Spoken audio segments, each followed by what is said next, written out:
Good evening, guys. So Max is doing better than yesterday and अभी भी इसका same treatment चल रहा है. इसकी जो ड्रिप मेडिकेशन है वो थोड़ा सा एक्सटेंड कर दी है डॉक्टर शाली ने. सो अभी तो ज़्यादा बहुत कुछ है नहीं आपको बताने के लिए, बट मैंने इंस्टाग्राम पे डाला था कि ऐसे टॉपिक्स के बारे में बताइए जिसके बारे में आप चाहते हैं कि मैं बात करूं. तो उन्हीं में से एक टॉपिक मैंने आज का चूज़ किया है and it's a very important topic. So here is the video.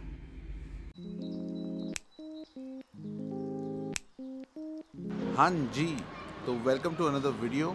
आज जिस टॉपिक के बारे में मैं बात करने वाला हूँ, जैसे मैंने मैक्स के टेस्टिकल्स रिमूव कराए, जो टेस्टिकल ट्यूमर्स थे उसको, ऑल्दो दोज वर ट्यूमर्स, उनको निकालना बहुत ज़रूरी था, पर क्योंकि मैंने ये प्रोसीजर फॉलो किया तो आप में से बहुत सारे लोग मुझसे सवाल पूछने लगे कि भैया क्या हमें हमारे जो पेट्स हैं, हमारे जो गुड बॉयज़ हैं, गुड गर्ल्स हैं, उनको न्यूटर कराना चाहिए, स्प्रे कराना चाहिए या नहीं.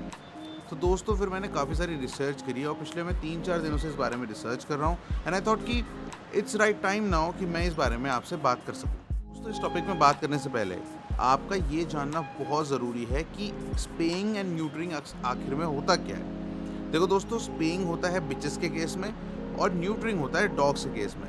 न्यूटरिंग में डॉग्स के जो टेस्टिकल्स होते हैं उन्हें सर्जिकली रिमूव कर दिया जाता है और सिमिलरली स्पेइंग में बिचेस का जो ओवरीज होती हैं एंड उसका जो यूट्रस होता है उसको सर्जिकली हटा दिया जाता है. इसको हटाने से क्या होता है? इसको हटाने से क्या होता है कि वो आगे रिप्रोड्यूस नहीं कर पाते, आगे वो बच्चे पैदा नहीं कर सकते. अब ऐसा हम क्यों करेंगे? हमारे जो प्यारे प्यारे बच्चे हैं इनके साथ हम ऐसा क्यों करेंगे? तो ये समझने के लिए दोस्तों इसके कई सारे प्रोज हैं और कई सारे कॉन्स हैं.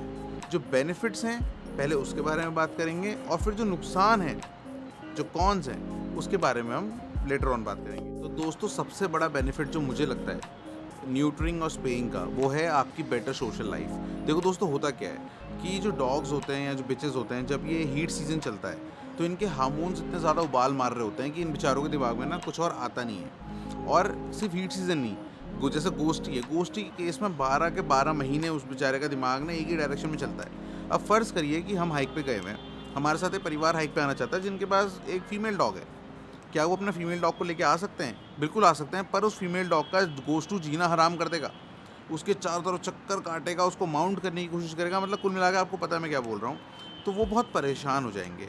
And in cases of bitches, female dogs, अगर आपके पास एक फीमेल डॉग है और वो हीट सीज़न में आ गई, जो उनका सीज़न होता है उसमें हीट में अगर वो आ गई है, तो होता क्या, आपके घर के चारों तरफ कुत्ते जमा हो जाते हैं क्योंकि उनको सेंट आ जाता है. पता नहीं कैसे उनको समझ में आता है, बट वो आपके घर के चारों तरफ इकट्ठा हो जाएंगे, वहीं पे बैठे रहेंगे, रात भर रोएंगे, आपकी डॉगी भी रोएगी.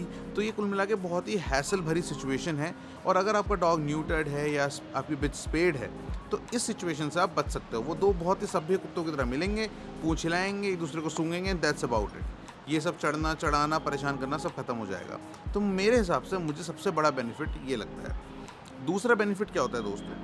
दूसरा बेनिफिट क्या होता है कि जो सीज़न टाइम आता है, जो मेटिंग सीज़न आता है, जब बेसिकली बिचेस हीट में आने लगती हैं, तब क्या होता है कि आपके जो डॉग्स हैं वो अक्सर घर से भाग के उनके पीछे पीछे चले जाते हैं और ऐसे में बहुत सारे डॉग्स लॉस्ट हो जाते हैं. कई सारे पिथौरागढ़ में मैं आज तक बहुत सारे केसेस देख चुका हूँ कि जो ये सीज़न टाइम होता है उसमें डॉग घर से भाग के बिचेस के पीछे पीछे चले जाते हैं और फिर कहाँ पहुँच जाते हैं उनको घर का रास्ता ही याद नहीं रहता है. उसके बाद वो पुलिस में FIR करनी पड़ती है, उनको ढूंढना पड़ता है. फॉर्चुनेटली पिथौरागढ़ एक छोटा शहर है तो वहाँ पे फिर भी मिल जाते हैं डॉग्स, बट अगर दिल्ली वगैरह एरिया में खोएंगे तो बहुत मुश्किल है कि आपका डॉग आपको मिल पाए. तो ये भी एक चांस रहते हैं एंड ये एक बेनिफिट है. अगर आप उनको न्यूटर या स्प्रे करा देते हैं तो फिर इस तरह की उनकी चाहत ख़त्म हो जाती है रिप्रोड्यूस करने की. तो बाहर कुत्ते हैं भी तो वो जाके उनके पीछे पीछे गायब नहीं होगा कम से कम. तो ये सेकंड बेनिफिट. इस तरह दोस्तों बेनिफिट ये होता है कि क्योंकि आपके हार्मोन्स इतने उबाल नहीं मार रहे होते हैं तो आपकी जो डॉग की टेरिटोरियल जो कैरेक्टरिस्टिक्स हो जाती हैं वो थोड़ी कम हो जाती हैं. वो थोड़ा सा कम एग्रेशन शो करेगा, वो थोड़ा सा कम स्प्रे करेगा, मतलब जो टांग उठा के जगह जगह डॉग्स अपनी टेरिटरी नहीं मार्क करते, वो थोड़ा कम हो जाता है. और उनका जो टेरिटरी कम हो गई मतलब कि उनकी लड़ाई और एग्रेशन ये सब चीज़ें भी थोड़ी सी कम हो जाती है. चौथा बेनिफिट दोस्तों है कि स्पेइंग एंड न्यूटरिंग से आपके कुछ तरह के कैंसर्स के चांसेस कम हो जाते हैं. जैसे कि सबसे पहले बहुत ही ऑब्वियस है टेस्टिकुलर कैंसर, क्योंकि ऑब्वियसली टेस्टिकल्स ही अब नहीं है तो टेस्टिकुलर कैंसर कैसे होगा. दूसरा मेमोरी कैंसर. ये दो चांसेस होते हैं जो कि कम हो जाते हैं कैंसर होने. पांचवा बेनिफिट है दोस्तों ओवर पॉपुलेशन का.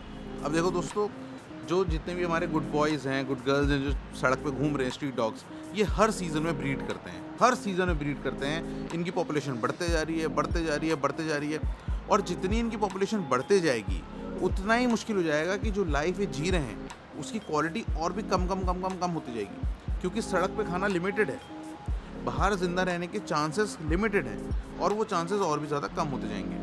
ये तो बात हो गई हमारे गुड बॉयज़ और गुड गर्ल्स की। इनके केसेस में तो सोचना ही नहीं है। जैसे ही अगर आप चाहो, पॉसिबल हो, तो आप इनको स्पे न्यूटर करा दो। आपके भाई का भी प्लान है, बहुत जल्द पिथौरागढ़ के सारे डॉग्स न्यूटर हो जाएंगे, स्पे हो जाएंगे, ताकि जो वो डॉग्स रहेंगे उसके बाद उनकी पॉपुलेशन कंट्रोल होने के बाद हम उनका बहुत अच्छे से ख्याल रख पाएंगे। खैर, अब बात करते हैं अपने घर के बच्चों की।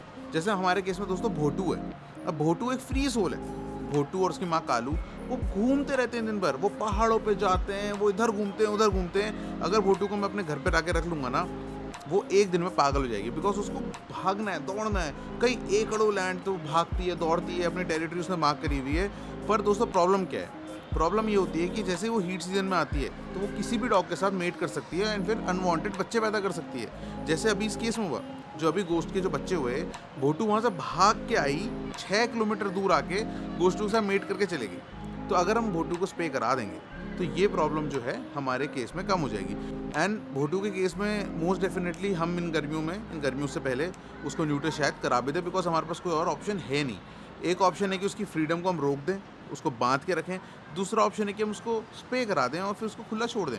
दोस्तों छठा जो पॉइंट है, जब ये मीटिंग सीजन आता है तो जो आपका डॉग है और जो आपकी बिच है, उनके अंदर ये बहुत ही स्ट्रॉन्ग अर्ज होती है टू रिप्रोड्यूस, राइट। उनके हार्मोन्स उनकी बॉडी को ऐसे गाइड करते हैं, उनके ब्रेन को ऐसे गाइड करते हैं कि उनका जो मेन प्रायोरिटी है ना, वो रिप्रोडक्शन रह जाता है, मेटिंग रह जाता है। और अगर आप ऐसे टाइम पे उन्हें मेट नहीं करवा पा रहे हो तो वो उनको अच्छा नहीं लगता। It's a very difficult feeling for them to handle, क्योंकि उनकी बॉडी, उनका ब्रेन सब कुछ कह रहा है mate mate mate mate, and आप उनको रोक रहे हो तो अंदर से they are not happy. So ये एक और बेनिफिट है कि अगर आप ये सब स्पेइंग एंड न्यूटरिंग कराते हो तो वो हर बार उनको इस ट्रॉमा से गुजरना नहीं पड़ेगा। वो कुछ तकलीफ दे दें, क्योंकि उनको समझ में नहीं आएगा ना, हम तो इंसान हैं, we can understand, but dogs और जो जानवर है बेसिकली, उनको ये चीज़ नहीं पता कि क्यों उनको ये चीज़ नहीं करने दी जा रही है। तो इस ट्रॉमा से, इस बुरी फीलिंग से उनको आप बचा सकते हो। दोस्तों ये तो हो गए खूब सारे पॉजिटिव्स एंड बेनिफिट्स के बाद अब मैं आपको नेगेटिव्स के बारे में बताना चाहता हूँ, यानी कॉन्स ऑफ न्यूटरिंग एंड स्पेइंग। अब ये जो कॉन्स है ना दोस्तों, ये बहुत इम्पॉर्टेंट है और हमने इन कॉन्स को बहुत अच्छे से समझना भी ज़रूरी है। इसके बारे में दोस्तों बहुत ज़्यादा स्टडी हो रही है, बहुत ज़्यादा रिसर्च लोग कर रहे हैं, पर किसी भी ठोस कॉन्क्रीट रिजल्ट पे नहीं आ पा रहे हैं। पर हाँ, अब क्योंकि दोस्तों पूरी दुनिया भर में रिसर्च हुई है, एक्सटेंसिवली इस बारे में रिसर्च की गई है, तो ऐसे कई सारे कारण मिले हैं जिसकी वजह से हमें स्पे और न्यूटर कराने से पहले अपने पेट्स को 10 बार सोचना चाहिए। और वो क्या क्या है मैं आपको बताता हूँ। देखो दोस्तों, जब हम एक ऑर्गन को बॉडी से निकाल देते हैं, हम एक ऑर्गन को कम्प्लीटली बॉडी से निकाल रहे हैं न्यूटरिंग स्पेइंग में, राइट। तो एक ऑर्गन का कभी भी एक से ज़्यादा यूज़ होता है। सो दोस्तों, जब हम सेक्स ऑर्गन्स को निकाल देते हैं डॉग्स और बिचेस से, तो उनकी बॉडी में सेक्स हार्मोन का डिफिसिट पाया जाता है, और वो जो डिफिसिट है उसकी वजह से कई सारी प्रॉब्लम्स लॉन्ग टर्म में ऐसा नोटिस किया गया है कि डॉग्स और बिचेस को होती हैं, जो कि हैं, मेरे को पढ़ के बताना पड़ेगा, बहुत ज़्यादा है। Spaying and neuter increases risk of mast cell tumours, cancerous heart tumours, cancerous spleen tumours, prostate cancer, bone cancer, bladder cancer, lymphoma, hip dysplasia, ligament tears, hormonal medicated bladder infection, मतलब हार्मोनल डिफिशिएंसीज होने लगती हैं body को, और आपके hypothyroidism, diabetes, vaccines को भी लेकर रिएक्शन कई बार डॉग्स में गलत पाया गया है, एडवर्स रिएक्शन हो गया वैक्सीन्स को, और ओबेसिटी एंड अनमैनेजेबल कोट। अब मैंने आपको कितनी सारी चीज़ें बता दी दोस्तों, और ये सारी प्रूवन है साइंटिफिकली कि अगर आप अपने डॉग और बिचेस को अगर आप स्पे या न्यूटर कराते हैं तो ये सारी बीमारियां होने के चांसेस ज़्यादा बढ़ जाते हैं उनमें। एंड अगर आप उन्हें स्पे नहीं कराते हैं तो जो बीमारियां हैं वो 2 या 3, टेस्टिकुलर कैंसर और एक मेमोरी कैंसर, ये 2 तरह के कैंसर से आप बचते हैं, पर ये दुनिया भर के कैंसर आगे जाके आपके डॉग को हो सकते हैं। दोस्तों एक और बड़ा प्रॉब्लम है स्पेइंग एंड न्यूटरिंग का, जो कि है आपके डॉग का वेट बढ़ जाना, ओबेसिटी। क्यों? क्योंकि जो सेक्स हार्मोन है इसको बर्न करने में हमारी बॉडी की कुछ पर्टिकुलर कैलोरीज लगती हैं, और जब वो डिफिसिट हो जाता है, जब वो है ही नहीं बॉडी में, तो वो कैलोरीज जो है बॉडी बर्न नहीं करती है, तो उसकी वजह से आपके डॉग के ओबीस हो जाने के चांसेस बहुत ज़्यादा बढ़ जाते हैं। अब दोस्तों मैंने पढ़ा भाई, जब मैंने ये प्रॉब्लम्स देखी तो आई वाज सरप्राइज्ड कि अगर इतना बुरा है स्पेइंग एंड न्यूटरिंग, तो क्यों लोग करा रहे हैं अपने डॉग्स को, right? And even I was thinking it for Ghosty, क्योंकि अभी मैं मैक्स को लेके जिस ट्रॉमा से हम गुजरे हैं, तो आई वाज थिंकिंग कि यार गोस्ट के केस में I can not risk this. But जब मैंने पढ़ा, मैंने कहा यार ये तो उल्टा हम डबल रिस्क में डाल रहे हैं गोस्ट को। तो दोस्तों ऐसे केसेस हैं, ऐसे तरीके हैं जिनसे ये जो कॉन्स हैं आपके, इनको हम थोड़ा रिड्यूस कर सकते हैं। दोस्तों ये कहा जाता था, अभी भी कहा जाता है कि आपके डॉग के हीट साइकिल से पहले, यानी उसके मैच्योर होने से पहले, उसके प्यूबर्टी हिट करने से पहले उसको न्यूट्री या स्प्रे करा दो। बिकॉज अगर उससे पहले आप उसे न्यूट्री स्प्रे करा देते हैं तो उसको पता नहीं है कि वो कौन सी फीलिंग को मिस कर रहा है। उसको अंदर वो फीलिंग आने से पहले ही आप उसके ऑर्गन्स को हटा देते हो। पर दोस्तों ये पाया गया है कि ये जो एज है, जब आप प्यूबर्टी हिट कर ही रही होती है, तो जो हमारे ऑर्गन्स होते हैं अंदर, जो सेक्स ऑर्गन्स हैं, इस तरह के बहुत सारे ऑर्गन्स हैं जो कि हार्मोन सिक्रीट करते हैं, वो पूरी तरह से डेवलप नहीं होते हैं। तो उस टाइम पे अगर आप उन्हें न्यूटर करा देंगे या स्प्रे करा देंगे, तो वो जो ऑर्गन्स है उनका डेवलपमेंट ढंग से नहीं हो पाता, जो कि लेटर ऑन इन सारी बीमारियों को एक्सेलरेट करता है, इनके चांसेस होने का, राइट? दूसरा दोस्तों, चांसेस रहते हैं कि अगर आप अपने डॉग को स्प्रे या न्यूटर करा रहे हैं, तो आप उनको एक स्पेसिफिक डाइट पे रख सकते हैं, क्योंकि नाउ यू नो कि आप इस सारे रिस्क के लिए प्रोन हैं। तो आप उनको एक अलग तरह की डाइट पे रख सकते हैं, जिस डाइट से ये रिस्क होने के चांसेस कम हो जाते हैं। दोस्तों बहुत ही कंफ्यूजिंग टॉपिक है। मैंने आपको प्रोज एंड कॉन्स बताए। प्रोज आपके सामने हैं, कॉन्स आपके सामने हैं। भाई प्रोज ये हैं कि जो आपको इमीडिएटली पता लगेंगे, पर ये जो नेगेटिव्स या जो कॉन्स मैंने आपको बताए, ये लॉन्ग टर्म कॉन्स हैं। ये आपको हो भी सकते हैं या आपको नहीं भी हो सकते हैं। हाँ, होने की प्रोबेबिलिटी ज़्यादा है।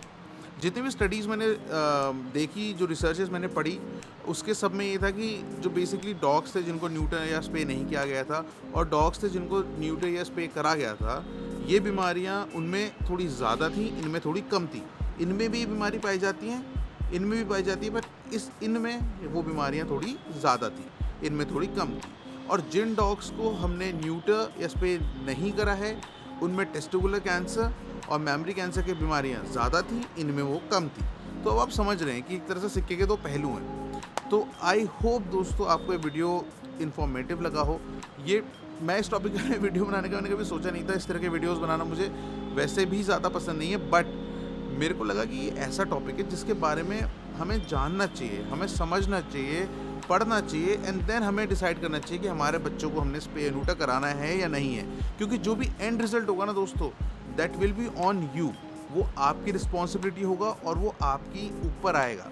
तो ये चीज़ बहुत ध्यान से आप लोग रखिए। देखो दोस्तों, हम सब इस कम्युनिटी में अपने जो पेट्स हैं उनको बच्चा मानते हैं। मैंने मैक्स और गोस्ट को जानवर नहीं माना, मैंने हमेशा उन्हें अपना बच्चा माना है। मैंने उनके दिल से प्यार किया है, एंड मैं कभी भी ये नहीं चाहूँगा कि मेरा कोई ऐसा डिसीजन हो जिनकी वजह से इनकी लाइफ वर्सन हो जाए या ख़राब हो जाए। तो इस बारे में रिसर्च करिएगा दोस्तों, एंड अगर आपको इस बारे में नॉलेज है तो प्लीज़ आप हमारे मेल पे हमें लिख के भेज सकते हैं। I would like to share it to this community. उन लोगों को ज़्यादा इन्फॉर्मेशन मिलेगी, आपस में इन्फॉर्मेशन शेयर करते हैं। एंड अगर आप इस वीडियो से सहमत हैं कहीं ना कहीं, तो वो आप कमेंट सेक्शन में बता सकते हैं। एंड बस इसी नोट पे इस वीडियो को ख़त्म करते हैं। So on this note, the Himalayan husky over and out. और सुनो, बस बहुत हो गया है यार, मैक्स से बोलो अब ठीक हो जा, घर जाना है यार, घर जाना है। मत तू ठीक हो जा यार, बस।